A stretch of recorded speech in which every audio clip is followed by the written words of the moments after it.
Chris, how was your weekend? I saw that you got to play some Diablo 4 this weekend. I did, but I didn't get the special unlock. Oh no! Because that's why I didn't the play. more people that join the raid, it scales. So like, there was a video circulating of a guy who beat it by himself, and everybody's like, "That means it's too easy." Yes, but it scales with people. And so when I was watching people who just had no idea how to dodge the mechanic and were getting hit every single time and were dying until their gear was literally broken, you can't beat it then. And so I was like, I'm not going to sit here and camp this thing every hour to get a cosmetic that I don't care about.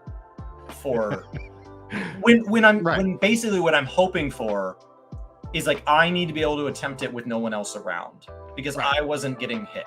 Like I got hit the first time I saw each mechanic. Like I got eaten and I got swiped. And like, but then once you saw it once, you're like, oh, okay.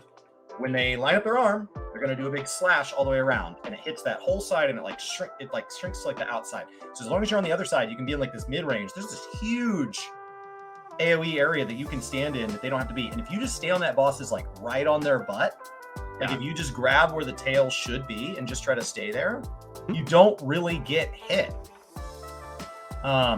So I don't know. So I didn't stick around and get it, but I leveled as a necro because I wanted to get a feel for it. I understand people like they adjusted some of the balance around things. I got not a single legendary on my level grind to 20. I've seen tweets about that. Yeah. I was supposed to like all the legendaries. Yeah, supposed to the alpha, I found a dozen. And they said they buffed the drop rates, but I was like, well, I wonder what it'll feel like when the drop rates come down. And now it looks like we've seen the answer to that. The drop rates came down. And like, I'm not opposed to it. Like, it's fine. Yeah. I see people focusing on like the balance of certain classes.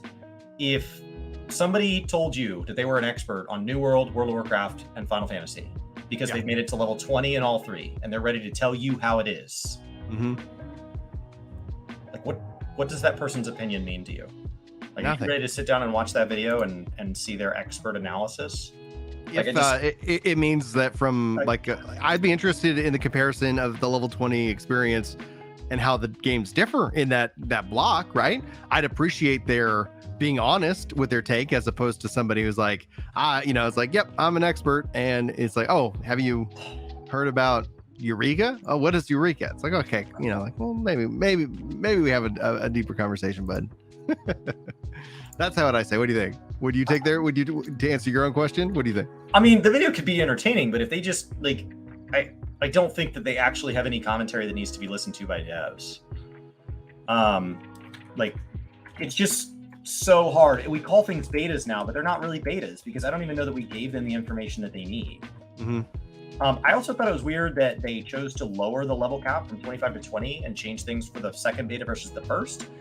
Mike Ibarra tweeted out that like that's because their objectives were different for the event. One was a hype event, and they marketed the hell out of it, and they wanted people to play. The other, they just wanted diehard fans to come in and try to slam the servers. And so I think they were trying to heavy restrict shards and things like that, which then further frustrated people that you're trying to get this clear on the boss.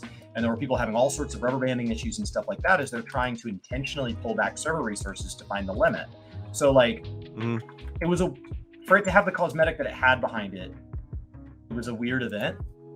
But I enjoyed the first time I just played through on one class. The second time I played through on one class, I saw some people saying like, man, what are they doing about all these, like the early game? I leveled 5 classes in the beta or the first one, and now I've leveled 5 classes this time. It's really boring to keep doing the level 5 stuff. It's like, these characters get deleted, right? Yeah. Like, who told you to do this? Tip of the hat, man. Like, that's where it's like, I was like, okay, yeah, I want to check out maybe some of the controller stuff. And then we just got, slammed with Mother's Day weekend stuff. So it was like, okay. Well, did I get to play it? No. Did I install it? Yeah.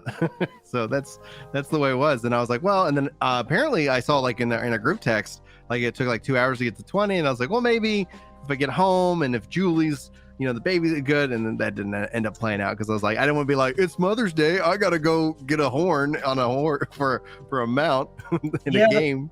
The first time through, I really stopped and watched some of the cutscenes and had a good time.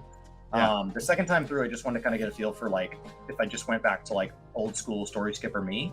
And so I played by myself. I had my music on, wasn't streaming or anything like that. I did it on a necro. I just picked my abilities at like what looked good. I wasn't like rushing, but I just never stopped. And it took me just over 2 hours to get to 20. Okay. At no point did I stop. I just kind of kept churning. I did it in one sitting, straight through. And that was great. that was great. Like at no point did I felt like there were some areas I full cleared because I know I'm going to want map completion later. So like I wasn't being like hyper optimized. Yeah. So like I don't think I'm a speedrunner by any stretch. So, and it felt like it's tuned. Last time didn't feel right. Last time felt like they've screwed this up to make this a demo. This time felt like I could see the game actually working more like this. Yeah. And there was a tweet that circulated a little while back that one of the devs said it's going to take 150 hours to get to 100, and then somebody's like, well, I want to level every class, and so that's going to be like a full-time job. But like in previous Diablos, especially if you're somebody who's going to have multiple characters, you weren't expected to hit the max theoretical possible level. Right. There was like a level range around, let's say, like 70 or 80, where the vast majority of builds were either already possible or were now possible within the gear that's equipable or any stats, or depending on the Diablo, right? Like ARPGs, you don't make it to cap, and then there's this like post level progression from wherever your build becomes viable, where it just kind of slowly ticks up to where it stops. At which point we move towards like, does it have a true post progression system, which is where you start to talk about things like Paragon. So like your character level going to 150, I just don't even know what that means, because if my build becomes viable at 80, then the next 70 levels, I don't even know what they really do for me. Like, are they skills? Do those skills matter? Like, I didn't really know what that tweet meant. So I saw some people reading into it and determining whether or not this game was going to be fun. And like, just based on ARPGs in general, I couldn't actually glean anything from it, because the other thing is, what's the Paragon system? Like, if the Paragon system is mandatory, if the first 100 points of Paragon are mandatory to clear content, then that's the real question. How long does it take to unlock Paragon, which I think is around like 50, and then to get your first 100 levels? If nothing in Paragon's mandatory and it's all entirely like gold find and I don't know, whatever, then like that shortens it. So you're more asking like, how many hours will I play within a season? They said they want to do 4 seasons a year. Yeah. So how long will I play within 3 months? I have bigger questions. Like, they have a bunch of map clearance stuff that mimics like Lost Ark, where you kind of like get these perks for like basically going through and full clearing. Are they expecting me to full clear their world every 3 months? Because it looks like Lost Ark, except that it's going to reset every 3 months. Are they expecting me to full clear, or do I keep that account-wide progression and just my characters reset every 4 months? So then all like the skills I unlocked and all the map completion, every dungeon I've done, those stay. Like, those are bigger questions for me, because I can tell you if they do that, I'll play hard the first 3 months, and then I'm going to take some seasons off and wait for something that's worth enough of a change that I have to basically play through the game again. So I think people are reading into like the experience grind and the balance numbers, but those can all change and be tweaked. Like, my questions are more focused on like the broader sense of like, what is it you're looking for me to achieve in a game, not what are the numbers associated with it.